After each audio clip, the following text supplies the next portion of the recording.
여러분, 혹시 낯선 나라에서 뜻밖의 협박 편지를 받는다면 어떤 기분일까요? 하얀 봉투 속 사진 한 장이 그녀의 평범한 일상을 송두리째 바꿔놓았다고 합니다. 그리고 그 이후 그녀 앞에 나타난 건 한 한국인이었습니다.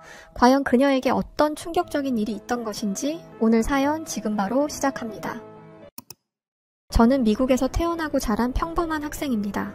어린 시절부터 해외 유학을 꿈꾸곤 했지만 막상 네덜란드의 한 대학교에 합격해 이곳으로 오게 되었을 때는 설렘과 함께 불안감도 크게 찾아왔습니다. 낯선 언어와 문화에 부딪히는 게 두렵기도 했지만 또 한편으로는 오랫동안 바라던 기회였기에 어떻게든 열심히 해내야겠다고 마음먹었어요. 부모님도 많이 응원해주셨고 고등학교 때부터 유럽 여러 나라의 문화를 관심 있게 지켜봤던 터라 적응만 잘하면 즐거운 학교 생활을 누릴 수 있으리라 생각했습니다. 처음 네덜란드에 도착했을 때 가장 크게 느낀 건 자전거 왕국이란 말이 결코 과장이 아니라는 점이었어요. 공항에서 시내로 넘어가는 길 곳곳에 자전거 전용 도로가 멋지게 뻗어 있고 퇴근 시간이나 주말에는 도로를 가득 메운 자전거 행렬이 눈에 띄었죠. 이곳 사람들에게 자전거는 삶의 일부처럼 느껴졌고 저도 언젠간 저 행렬에 끼어보겠다는 마음에 괜히 설레기도 했습니다. 그런데 그 설렘도 잠시 제 앞에는 진짜 낯선 일상들이 순식간에 몰려왔습니다. 처음 며칠간은 모르는 동네를 헤매고 사고 싶은 식재료가 있어도 네덜란드어를 잘 몰라 우왕좌왕하느라 한두 시간씩 걸리는 게 예사였죠. 영어로 간판이 쓰여 있는 곳도 있었지만 생각보다 많지는 않았습니다. 작은 슈퍼마켓에 가면 대부분 현지어가 먼저 써있고 원산지나 재료 표기가 잘 이해가 안 돼서 엉뚱한 걸 사오기도 했어요. 집에서는 별 어려움 없이 식재료를 구해 가족과 함께 식사했는데 타지에서 혼자 지내다 보니 먹고 사는 문제부터 난관에 부딪힌 셈이었습니다. 생활에 어느 정도 익숙해질 무렵 학교 기숙사에 입주하게 되었습니다. 운 좋게도 교환학생들에게 꽤 괜찮은 시설의 기숙사 방이 주어졌는데 저처럼 외국에서 온 학생들이 워낙 많다 보니 서로 다른 국적의 친구들을 만날 기회도 많았습니다. 덕분에 혼자 지낸다는 외로움은 조금씩 줄어들었어요. 다들 적응 중이라 서로에게 도움이 될 정보를 나누기도 하고 같이 식사하며 친목을 다지다 보니 자연스럽게 친구가 생기더라고요. 저는 기숙사에 배정된 날 곧바로 짐을 풀고 복도에서 만난 기숙사 매니저에게 인사를 건네면서 주변을 둘러봤습니다. 공동 주방, 휴게실, 세탁실이 어느 층에 어떻게 분포해 있는지 들으며 앞으로의 생활을 상상하는데 의외로 기숙사 분위기가 따뜻했습니다. 개인주의적일 거라고 생각했던 유럽의 이미지와 달리 기숙사 안에서는 이웃 간에 서로 친밀하게 대화도 많이 나누고 도와주기도 하더라고요. 이게 바로 유학생활의 묘미인가 하며 혼자 들떴던 기억이 납니다. 대학 수업이 본격적으로 시작된 후에는 과제량이 많아 빠듯해졌습니다. 이곳 대학은 토론과 실습을 굉장히 중요하게 여겨서 매주 주제에 따른 자료조사와 에세이를 준비하는데 꼬박 시간을 들여야 했습니다. 게다가 한번 제출할 과제 분량이 상당히 많아서 주말이나 밤늦은 시간에도 학교 도서관에 머무는 일이 흔했죠. 그래도 어려울 때 곁에서 함께 고민하고 도와주는 친구들이 있어 즐거웠습니다. 그렇게 학교 생활에 익숙해져 가던 어느 날 기숙사 우편함 앞에서 뜻밖의 편지를 발견하게 되었어요. 발신인이 없는 하얀 봉투가 눈에 띄었는데 우편물에는 제 이름만 써 있었습니다. 저는 조금 의아했지만 호기심이 발동해 봉투를 뜯었고 안을 확인하는 순간 깜짝 놀랐습니다. 거기에는 제가 기숙사 친구들과 함께 찍힌 사진이 들어있었는데 누가 찍었는지도 전혀 모르겠고 사진 속 사람들은 웃고 있지만 배경도 어디인지 기억이 나지 않았어요. 혹시 누군가 기념삼아 찍어준 사진을 현상해준 걸까? 가볍게 생각하며 알고 지내는 친구들에게 장난스럽게 메시지를 보냈지만 아무도 모른다더군요. 사진을 찍은 시점이나 장소가 전혀 떠오르지 않아 기분이 묘했습니다. 그래도 별다른 메시지도 없고 단순 해프닝이겠거니 대수롭지 않게 넘겼습니다. 그러고 나서 며칠 후 우편함에 똑같이 생긴 편지 봉투가 또 들어있는 걸 발견했어요. 이번에는 열어보기도 전에 심장이 덜컥 내려앉는 기분이 들었습니다. 설마 같은 사람이 보낸 걸까 하고 초조해졌죠. 그래서 잔뜩 긴장한 채 봉투를 열어봤는데 예상대로 또 제 사진이 들어있었습니다. 이번 사진은 친구들과 노는 장면이었지만 어디에서 찍혔는지조차 알 수 없었고 제가 알아채지 못한 순간을 누군가 도찰한 듯 보였어요. 더 끔찍했던 건 사진 옆에 "난 널 보고 있어" 라는 문장이 적힌 쪽지가 들어있었다는 사실이었습니다. 순간 등골이 오싹해지며 식은땀이 흘렀어요. 너무 무섭고 소름이 돋아 그 자리에서 우편함을 붙잡고 한참을 서 있었습니다. 이렇게 정체 모를 사람이 저를 계속 지켜보고 있다니 도대체 왜 이런 짓을 하는 걸까? 누가 이런 말을 써서 사진과 함께 보냈을까? 두려움이 머리를 가득 채웠습니다. 바로 그때 복도에서 저를 발견한 기숙사 동료가 다가와 얼굴이 너무 창백해 보이는데 괜찮아? 하며 조심스레 물었습니다. 그 친구는 미국에서 온 학생도 유럽에서 온 학생도 아니었는데 이름은 수미였고 한국에서 온 교환학생이라고 들었어요. 사실 전 수미와 인사만 간단히 나누었을 뿐 별다른 교류가 없었고 수업도 겹치지 않아 잘 알지 못했습니다. 그런데 그날 수미는 잔뜩 긴장하고 있는 절 보자마자 괜찮은지 살피더니 자기 방으로 데려갔습니다. 문을 열고 들어가 보니 생각보다 아늑한 분위기의 방이었고 수미는 서랍에서 물을 꺼내 건네주며 제가 조금 진정할 시간을 주었어요. 평소에 가깝지 않았던 친구가 이렇게 즉각적으로 도움의 손길을 내미는 모습이 생소했지만 덕분에 한숨 돌릴 수 있었습니다. 물을 마시면서 겨우 말을 떼려고 했는데 울컥하는 감정이 먼저 올라오더군요. 누군지도 모르는 사람이 저를 무섭게 지켜보고 있다는 생각이 얼마나 소름 끼쳤는지 거기에 더해 남에게 신세를 지게 된 미안함과 안도감까지 복합적으로 몰려서 눈물이 왈칵 나왔습니다. 수미는 아무 말 없이 제 어깨를 토닥이며 천천히 말해도 돼 라고 차분히 말해주었습니다. 그래서 저는 사진과 쪽지 사건을 이야기했죠. 처음에는 혹시 친구가 장난친 거 아냐? 하는 식으로 낙관적으로 생각했던 것도 얘기했지만 두 번째 편지에서 너무 섬뜩한 문장이 적혀 있었다고 하자 수미 표정도 점차 심각해지는 게 느껴졌습니다. 수미는 이건 단순 장난으로 볼 일이 아니라고 하면서 곧장 범인을 찾아야 한다고 얘기했어요. 저도 그 말에 동의하면서도 혹시 범인이 보복이라도 하면 어쩌나 하는 걱정에 시달렸습니다. 그러자 수미가 그렇다고 그냥 가만히 있으면 더 당하기만 할 뿐이야. 이런 걸 방치하다가 더 큰 사고로 이어지는 경우도 많잖아 하며 강하게 말했어요. 저는 그 목소리에 조금 겁이 나기도 했지만 오히려 내가 옆에 있을 테니까 걱정 말고 같이 해결하자는 수미의 태도에 마음 한구석이 든든해지기도 했습니다. 수미는 제가 받은 편지와 사진들을 챙겨 곧장 기숙사 담당 매니저에게 얘기해보자고 했습니다. 매니저는 예상외로 신속하고 적극적인 태도를 보였어요. 당장 기숙사 CCTV를 확인해보자며 저희를 관리실로 안내했고 저는 혹시라도 뭔가 잘못될까봐 계속 불안했지만 수미가 옆에서 잘 달래주었습니다.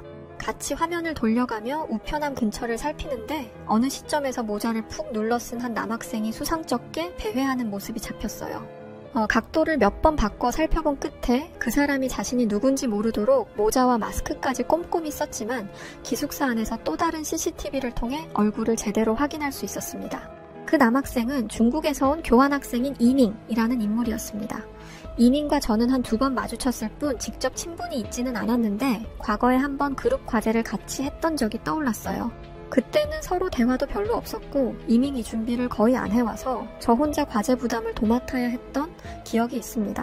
결국 그 과제는 간신히 제출했지만 저는 함께 일하는 과정에서 스트레스를 많이 받아 그 후로 이밍과는 거의 얘기를 안 했어요.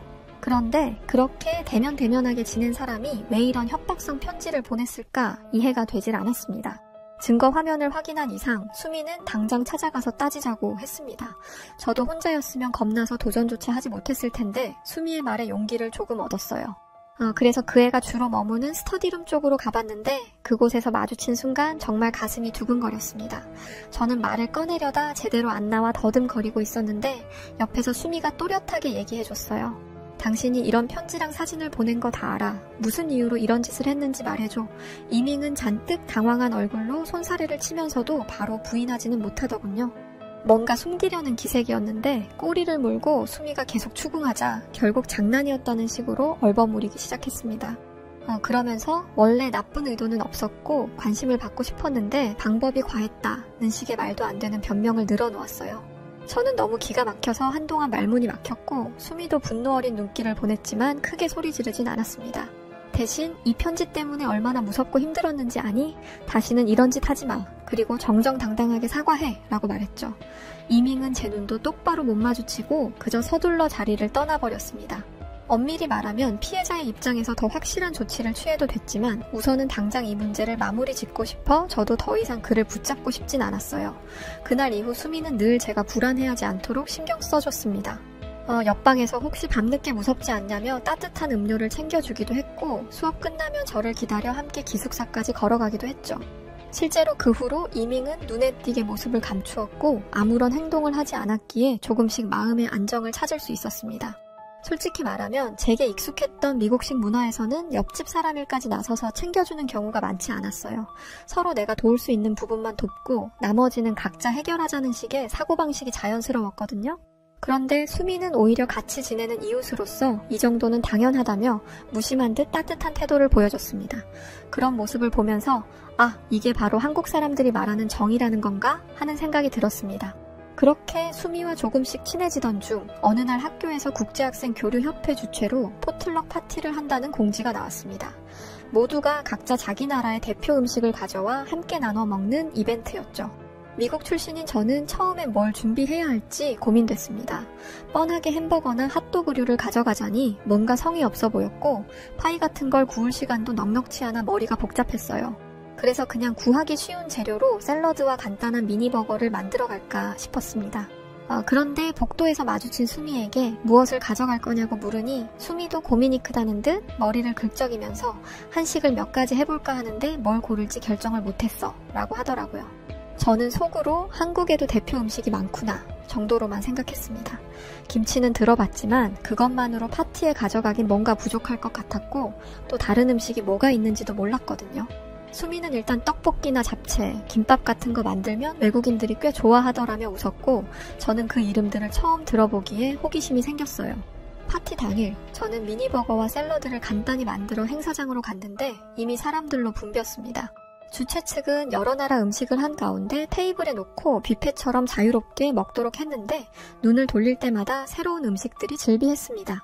독일에서 온 친구가 가져온 슈니첼, 이탈리아 친구들의 파스타, 인도 친구들이 만들어 온 커리 등 다양한 요리 냄새가 한데 섞여 파티 분위기가 한층 뜨거워졌죠. 그런데 행사 시작 후 얼마 지나지 않아 테이블 한 구석에서 유독 사람들이 몰려드는 장소가 보였습니다. 뭔가 궁금해서 다가가 보니 거기에 수미가 가져온 한국 음식들이 있었어요. 김밥, 잡채, 떡볶이까지 세 종류를 깔아놓았는데 다들 낯설지만 호기심을 갖고 조금씩 가져가 먹어본 뒤 이거 완전 맛있다며 다시 줄을 선 것이었습니다. 저도 슬쩍 한 입 베어 물었는데 처음 먹어보는 달콤 짭조름한 양념과 부드러운 식감이 엄청 매력적이었습니다. 특히 잡채가 제 입맛에 너무 잘 맞았어요. 당면이라는 낯선 면을 이용해 볶아 만든 요리가 이렇게 맛있을 줄 몰랐습니다. 보통 파스타는 금방 느끼해지는데 잡채는 기름진 듯 하면서도 의외로 깔끔해 이게 뭐지 싶을 정도였죠. 그리고 매콤한 떡볶이도 인상 깊었는데 처음엔 약간 맵다고 느꼈지만 어느새 그 매콤달콤한 맛에 푹 빠져버렸습니다. 그런 음식들 덕분인지 수미는 순식간에 인기녀가 되었고 여기저기서 이 레시피 좀 알려달라는 성화가 잇따랐습니다. 제 입장에서는 마치 내가 먼저 알아본 친구가 이렇게 인정받는구나 하는 자부심이 들기도 했어요. 행사가 끝난 후 몇몇 친구들이 수미에게 쿠킹 클래스 안 열어줘? 하고 농담 삼아 물었는데 그것이 실제로 현실이 되었어요. 학생회 차원에서 교내 조리시설을 빌려 한국 음식 만들기 워크숍을 열겠다고 공지해버린 겁니다. 본래 수미는 서너 명 정도 가르쳐 주려던 게 전부였는데 정식으로 공지가 나가자 순식간에 신청자가 몰려 30명이 넘는 대규모 클래스가 되었죠. 저도 당연히 참여했습니다. 김밥을 만드는 법을 배웠는데 당근과 오이를 볶고 달걀지단을 만들고 여러 재료를 준비하는 과정이 조금 번거롭긴 했지만 직접 김에 밥을 넓게 펴고 그 위에 재료를 올려 돌돌 말아 자르는 과정이 무척 흥미로웠습니다. 완성한 김밥을 한 입 베어 무니 여러 재료 맛이 어우러져 생각보다 훨씬 맛있었어요. 저를 비롯한 참가자들은 이 정도면 집에서 자주 해먹을 수 있겠다며 신나했습니다. 그렇게 수미와 한식을 소재로 더욱 가까워졌고 이 과정에서 자연스럽게 한국 문화에 대한 관심도 커졌습니다. 밤늦게까지 도서관에서 공부한 뒤 함께 야식으로 컵라면을 먹으며 잡담할 때 한국 드라마 이야기도 처음 접하게 되었어요. 친구들이 한국은 밤거리도 안전해서 새벽까지 떡볶이를 사 먹을 수 있다거나 지하철도 정말 깔끔하고 시간이 정확하다는 말에 솔직히 설마 했는데 수미가 정말이야 다른 외국인들도 한국 가면 이 점을 가장 놀라워해 라고 하더군요. 전 거기서 또 문화적 충격을 받았습니다. 미국 지하철만 해도 곳곳이 지저분하고 안전하지 않은 구역이 많으니까요. 그러던 어느 날 저희 학교에서 아시아 전통예술과 복식사라는 수업을 듣게 되었는데 그 교수님이 유독 유명하셔서 저도 큰 기대를 품고 신청했습니다. 그 수업은 매주 아시아 여러 나라의 전통 의상과 예술을 역사적으로 연구하고 더 나아가 현대문화에 어떤 영향을 끼치는지 토론하는 과목이었어요. 글쓰기도 많이 요구되어서 과제량은 꽤 많았지만 재미있는 주제라 전혀 지루하지 않았습니다. 그날은 교수님께서 우수 과제 몇 편을 직접 언급하고 수업 시간에 함께 살펴보자고 하셨는데 그중 수미의 레포트가 뽑힌 거예요. 중국, 일본, 한국 3개국의 전통복식 기원과 변천을 주제로 작성한 과제였는데 정말 꼼꼼하게 자료를 찾았고 설득력 있게 썼다는 칭찬이 이어졌습니다. 수강생들도 어떻게 이렇게 자료를 폭넓게 모았지? 라며 수미에게 감탄했어요. 그러나 그 순간 강의실 구석에서 갑자기 한 학생이 벌떡 일어나더니 수미가 쓴 내용이 틀렸다고 목소리를 높였습니다. 자세히 보니 그 학생이 바로 중국인 이밍이었어요. 저는 그를 기피하느라 최근 본 적이 없었는데 여전히 불만이 가득한 표정으로 서 있었습니다. 이밍은 한국 한복은 본래 중국 한푸에서 왔는데 왜 자꾸 자기들 것이라고 주장하는지 이해가 안 된다. 역사적으로 한국은 오래전부터 중국의 속국이었다. 같은 말을 서슴없이 내뱉더군요. 강의실 전체가 술렁거렸고 교수님은 애써 차분한 태도로 그렇다면 한복과 한푸의 구체적 차이점이 무엇인지 아느냐고 물으셨습니다. 이밍은 대답을 제대로 못하면서도 결국 형태가 비슷하다. 이름만 다르고 원조는 중국이라고 우겼어요. 그러자 교수님은 그렇게 따지면 전 세계 많은 문화가 비슷해 보인다는 이유로 하나의 기원만 주장될 수는 없는 것이다. 근거가 있어야지 라며 반박하셨죠. 이때 수미도 제 쪽을 한번 슬쩍 보고는 자신 있게 의견을 냈습니다.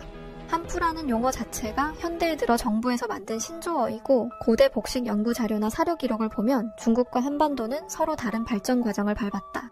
특히 한국의 전통 복식은 삼국시대 고분 벽화에서도 확인되고 남녀가 바지와 치마를 구분해 입었다는 명확한 기록이 있다며 차근차근 설명했습니다. 이밍은 점점 표정이 일그러지더니 강의실 뒤편에서 작게 야유가 터져 나오자 아무 말 못하고 고개를 돌렸습니다. 교수님은 다시 한번 냉정하게 역사를 이런 식으로 단순화해선 곤란하다. 다양한 사료와 관점을 두루 살펴야 하며 만약 중국에서 그런 내용을 가르쳤다 하더라도 이 수업에선 좀 더 근거를 갖추기 바란다 고 말씀하셨어요. 그러고는 수업이 마무리되었습니다. 이 일이 있고 난 후 제겐 복잡한 감정이 들었습니다. 물론 이밍이 저지른 짓과 그 후의 태도를 떠올리면 여전히 화가 났지만 한편으로는 그도 자라온 환경에서 잘못된 역사를 배웠을 수도 있다는 생각이 들었습니다. 그렇다고 그런 주장으로 타인을 깎아내리는 게 정당화되는 건 아니지만 어쩌면 스스로 지식의 폭을 넓힐 기회를 못 누린 걸 수도 있겠다 싶었죠. 그리고 수미가 보여준 차분하면서도 확신에 찬 대응을 보며 또 한 번 감탄했습니다. 감정적으로 맞서기보다 근거 있는 설명으로 조곤조곤 상대를 설득하려고 노력하는 자세가 멋있었어요. 이전에 사진 편지 사건이 있을 때도 저를 보호하려고 앞장섰지만 이번에는 본인 문제임에도 의연하게 대처하는 모습을 보면서 제가 배울 점이 많다고 느꼈습니다. 그 뒤로 저는 수미와 더욱 친밀해져서 평소에도 수업이나 진로 이야기를 많이 나누었습니다. 그러다가 한국이라는 나라도 궁금해져서 틈틈이 자료를 찾아봤어요. 그리고 문득 깨달았습니다. 이렇게 흥미로운 문화를 가진 나라라면 어차피 유럽에 있는 동안 비행기를 타고 갈 수 있는데 직접 가서 경험해봐야 하지 않을까 하는 생각이 들었죠. 그래서 여름방학이 다가오자마자 한국행 비행기 티켓을 예매했습니다. 사실 아직 구체적인 계획도 세우지 않았고 여행 일정을 어찌 잡아야 할지도 막막했지만 나중에 어떻게든 되겠지 싶었어요. 수미가 현지에서 가이드처럼 도와줄 수도 있고 아니면 혼자서라도 기차 타고 여러 도시를 돌아다니면 재밌겠다 싶었습니다. 게다가 제가 다니는 학과에서 재외공간 인턴십을 몇 명 뽑는다는 소식을 들었는데 괜찮은 기회가 있으면 꼭 지원해보려고 해요. 만약 운이 좋게 한국에 있는 미국 대사관 인턴 자리를 구하게 된다면 문화도 체험하고 실무 경험도 쌓는 일석이조가 되겠죠. 지금 돌이켜보면 네덜란드에 와서 여러 문화를 만난 것은 제 인생의 큰 전환점이 되었다고 확실히 말할 수 있을 것 같아요. 초반에는 외롭고 힘들었지만 수미라는 친구 덕분에 의지할 사람이 생겼고 무엇보다 새로운 시각으로 세상을 바라보게 됐습니다. 누군가가 위험에 처했을 때 나서서 돕는 일이 정말 자연스러운 일이 될 수 있다는 것. 그리고 그렇게 도움을 준다고 해서 손해보는 게 아니라 서로에게 큰 힘이 된다는 걸 실감했어요. 결국 사람 사이의 정이란 건 자신이 마음만 열면 언어와 국적을 뛰어넘어 어디서든 꼽힐 수 있다는 걸 배웠습니다. 또한 한국 문화는 생각 이상으로 매력적이었고 한식의 다양한 맛과 손쉽게 재료를 응용하는 조리법에 감탄했습니다. 그 덕분에 해외 포틀럭 파티에서 인기를 독차지하는 걸 직접 보면서 저도 기회가 된다면 더 깊이 배우고 싶다는 욕심이 생겼죠. 앞으로 남은 학기도 이곳 네덜란드에서 계속 생활해야 하는데 이전처럼 겁먹고 움츠러드는 대신 활발히 여러 사람과 교류하면서 지내고 싶습니다. 이밍처럼 저를 불쾌하게 만들거나 잘못된 주장을 하는 사람을 만날 수도 있겠지만 이제는 감정을 앞세우기보다 수미처럼 객관적인 근거와 차분한 태도로 부딪혀볼 용기가 생겼습니다. 곰곰이 생각해보면 그동안 저는 학교나 사회가 시키는 대로만 살아오면서 내 일 외에는 크게 관심을 두지 않았는데 타국에서 충격적인 일을 겪고 친절한 도움을 받으면서 깨달은 점이 많습니다. 저 역시 누군가 도움이 필요한 순간이 온다면 주저하지 않고 기꺼이 손을 내밀 줄 아는 사람이 되어야겠다고 다짐하게 됐습니다. 지금까지 이민 가거나 교환학생을 간 선배들이 해외에서 생활해보면 시야가 넓어진다고 말하곤 했는데 그때마다 남 이야기처럼만 들렸어요. 하지만 정체 모를 편지에 시달렸던 무서운 경험에서부터 수미가 보여준 뜨거운 우정, 포틀럭 파티에서 접한 한국 음식의 신선함, 그리고 이민과의 불편한 충돌을 지켜보며 얻은 교훈들까지 돌이켜보니 제게는 너무나도 큰 배움의 기회였어요. 아직은 경험해보고 싶은 게 많고 직접 맛보고 체험할 일이 가득합니다. 그래서 이번 여름방학에 한국으로 가는 게 무척이나 기대됩니다. 어두운 밤거리를 자유롭게 누비며 야식도 즐기고 한복도 곱게 차려 입어보고 현지인들이 정말로 드라마처럼 자정 넘어서까지 즐거운 시간을 보내는지 하나하나 확인해보고 싶어요. 그 모든 경험을 마치고 다시 네덜란드로 돌아왔을 땐 지금보다 훨씬 여유롭고 폭넓은 시각을 갖춘 사람이 되어 있을 거라 믿고 있습니다. 솔직히 말하자면 저는 미국에서 성장하면서 한국에 대해 깊이 생각해 본 적이 없었습니다. K-팝이나 한국 드라마가 요즘은 전 세계적으로 인기라고는 해도 그냥 유행 중 하나겠거니 했고 아시아 문화라는 범주에서 중국, 일본, 한국의 차이를 크게 의식해 본 적도 없었어요. 하지만 실제로 한국인 친구를 만나 그 문화를 조금씩 알게 되면서 제가 너무 편협했음을 깨닫게 되었습니다. 생각보다 훨씬 다채롭고 독자적인 역사를 지닌 나라였고 그 문화를 왜 많은 이들이 즐기고 매료되는지 조금은 이해할 수 있게 되었죠. 이번 해외 유학 생활을 통해 얻은 가장 큰 성과 중 하나가 바로 이런 시야의 확장이라고 할 수 있을 거예요. 사진 협박 사건이라는 예상치 못한 위기를 겪었지만 그것이 오히려 수미라는 든든한 친구를 만나게 해준 계기가 되었고 나아가 한국 문화에 대한 호기심까지 폭발시켜 주었습니다. 다시 돌이켜보면 무섭고 힘든 일이었지만 결국 저에게는 값진 배움이 되었네요. 무엇보다 타인이 도움을 필요로 할 때 자기가 할 수 있는 만큼 도와주는 게 큰 힘이 된다는 사실을 뼈저리게 느낀 것 같습니다. 앞으로 저도 수미 같은 사람이 되기 위해 노력할 겁니다. 언젠가 또 다른 누군가가 낯선 땅에서 두려워하고 있을 때 제가 먼저 다가가 힘든 거 있어? 내 방으로 잠깐 들어와 하고 말해줄 수 있는 용기 있는 사람이 되고 싶어요. 물론 아직은 저 자신도 많이 부족하고 더 배울 게 많지만 시작이 반이라고 하지 않나요? 그래서 전 조금씩 더 나은 사람이 되어가리라는 확신이 듭니다. 이렇게 길고 복잡한 이야기를 마무리 지으려니 조금 쑥스럽습니다. 네덜란드에서 유학 생활을 하며 느낀 감동과 배우게 된 교훈이 많았는데 그 중에서도 가장 큰 깨달음은 문화는 경쟁이 아닌 교류와 이해의 대상이라는 점, 그리고 진심 어린 도움과 배려는 사람을 움직이는 강력한 힘이라는 점입니다. 저는 이제 곧 한국으로 여행을 떠나 직접 그 문화를 맛볼 생각을 하니 그 모든 경험이 또 얼마나 저를 성장시켜줄지 설레고 기대가 큽니다. 언젠가 제가 한국에 가서도 수미만큼이나 멋진 한국인을 많이 만나게 되기를 바라며 그리고 이곳에서 만난 친구들에게도 조금씩 제가 받은 도움을 돌려줄 수 있기를 간절히 바라고 있습니다.